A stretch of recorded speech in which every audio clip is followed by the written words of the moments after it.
आप अगर वाकई हर दिल अजीज़ बनना चाहते हैं तो अपनी ज़बान मीठी कर लें। मैं कुछ टिप्स दे देता हूँ कि आप अपने अल्फाज को कैसे मीठा कर सकते हैं, कैसे अच्छा कर सकते हैं। तो सबसे पहली बात तो यह है कि प्यारे आका अलैहिस्सलातु वस्सलाम की सुन्नत मुबारक है कि नबी पाक बीबी आयशा सिद्दीक़ा रज़ियल्लाहु तआला अन्हा फरमाती है कि जिस तरह तुम तेज़ तेज़ गुफ्तगू करते हो, नबी पाक ऐसे नहीं करते थे, चिल्ला चिल्ला कर बात नहीं करते थे, तो ठहर ठहर कर बात करते। बल्कि सहाबा फरमाते कि प्यारे आका अलैहिस्सलातु वस्सलाम जब गुफ्तगू फरमाते ना, तो कोई अगर गिनना चाहता ना, अल्फाज काउंट करना चाहता, तो वो काउंट कर लेता। अब हम गौर करें कि हमारे अल्फाज कोई काउंट करना चाहे तो क्या काउंट कर सकता है?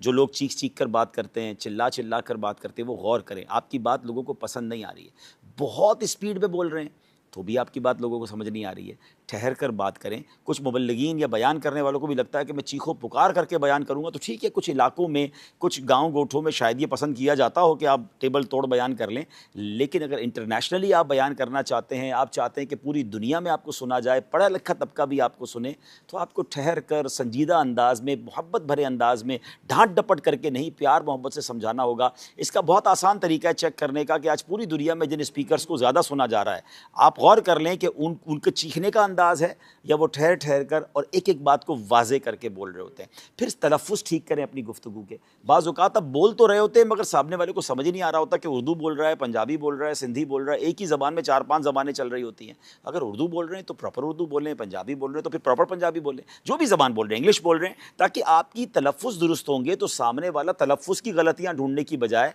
आपकी बात पर तवज्जो करेगा। तो अपनी गुफ्तगू को बेहतर ज़रूर किया जा सकता है। एक प्रॉब्लम ये कि जब किसी को कहें ना कि यार आपका अंदाज़ ठीक नहीं है या आप चीख कर बात करते हैं, यानी कुछ लोगों की ऐसी आदत है। मुझे याद है एक बार हम किसी सफ़र पर थे तो हमारे बराबर वाले कमरे से ऐसा लगा लड़ाई हो गई। हम हालांकि काफ़िले में थे, तो मैं गया, मैंने कहा अल्लाह खैर करे, खैरियत तो है? तो कह रहे हम तो सिर्फ बातें कर रहे थे।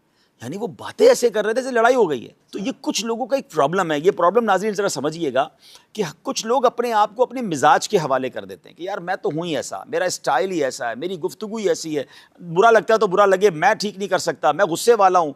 अपनी जिन जिन बुराइयों के हवाले आप अपने आप को करते जा रहे हैं ना, ये ना कीजिए, क्योंकि याद रखिए ये आदत है जो कि बदल सकती है। रंग और कद नहीं बदला जा सकता। कोई अफ्रीकन कहे मैं गोरा हो जाऊं, गोरा कहे मैं अफ्रीकन जैसा काला हो जाऊं, ये नहीं हो सकता। कद आपका कुदरती है, मगर मिजाज बदला जा सकता है। कोशिश करेंगे तो कहते हैं ना, अल इल्मु बित्तअल्लुमी अल हिल्मु बित्तहल्लुमी। आप सीखेंगे तो इल्म मिल जाएगा, हिल्म अपनाएंगे तो हिल्म आ जाएगा। नरमी अपनाना शुरू करें, इसके लिए थोड़ी सी प्रैक्टिस करें। अपनी बात को रिकॉर्ड कर लें, आप अपने बयान को रिकॉर्ड कर लें, आप अपनी गुफ्तगू को खुद मोबाइल में रिकॉर्ड करके बाद में सुने। यकीन करें आपको इतनी बाज़ औक़ात शर्मिंदगी होगी कि यार मैं ऐसे बात करता हूँ। ऐसे बाज़ औक़ात जुमले ऐड किए हुए होते हैं जो सामने वालों को इरिटेट कर रहे होते हैं। हमने पिछले दिनों भी मिसाल दी थी, चूँकि चुनाचे जैसा कि हाजी साहब, और फिर तस्बीहात वो वाली पढ़ना जहाँ पढ़ने का मौका नहीं। तो अपनी गुफ्तगू को खुद स्कैन करने की आदत डालें। आप यकीन करें आप दुनिया के हर मैदान में तरक्की कर सकते हैं जब आपको अच्छा बोलना आ जाए। आप बहुत अच्छे दिखते हैं, आपके पास इल्म का ख़जाना है। आप गौर से सुनिएगा, आपने 2000 किताबें याद की हुई हैं, मगर आपको अच्छा बोलना नहीं आता तो किताबों को डिलीवर कैसे करेंगे? अपने सीने में महफूज लेके चले जाएंगे ना। कुछ लोगों के पास इल्म थोड़ा होता है अशफाक भाई, मगर वो बोलते इतना अच्छा है कि बड़े बड़े इल्म वालों से ज्यादा वो लोग उनकी बात सुन रहे होते हैं। तो इट मींस आपका डिलीवरी अगर अच्छी है, आपको बोलना अच्छा आता है, आप दुनिया में बहुत आगे बढ़ सकते हैं। मीठे बोल अपनाने की कोशिश करें, देखें कौन अच्छी बातें करता है, उसको सुने, अंदाज को सुने। आखिरी बात कर लेता हूं, एक और खूबसूरत मैं आपको टिप दे देता हूं कि आप अमीर अहले सुन्नत के मदनी मुज़ाकरों को एज अ क्लास देखना शुरू करें, एज अ टीचिंग। एक वर्कशॉप ले लें इसको।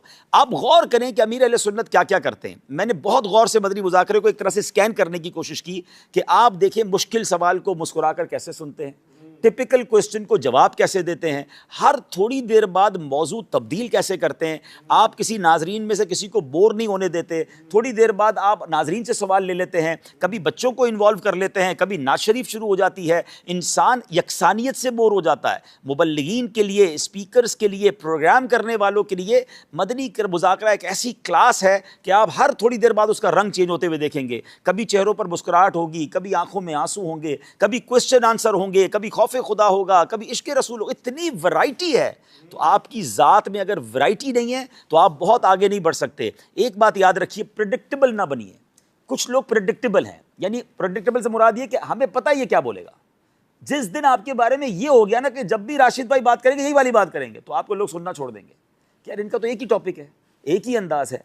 आपके अंदर इतना कुछ हो कि जब आप बयान करें, आप किसी से मशवरा करें, आप गुफ्तगू करें, यार कोई नई बात लेकर आएंगे ये, माशाल्लाह इनका मुताला इतना अच्छा है कि आज ये किसी नए मौजू पे बात करेंगे। तो जितना अनप्रेडिक्टेबल रहेंगे आप, जितनी आपके अंदर माशाल्लाह मुताला होगा, आप अपनी गुफ्तगू में तनव्वुर लाएंगे, वैरायटी लाएंगे, इंशाल्लाह लोग आपको सुनते चले जाएंगे।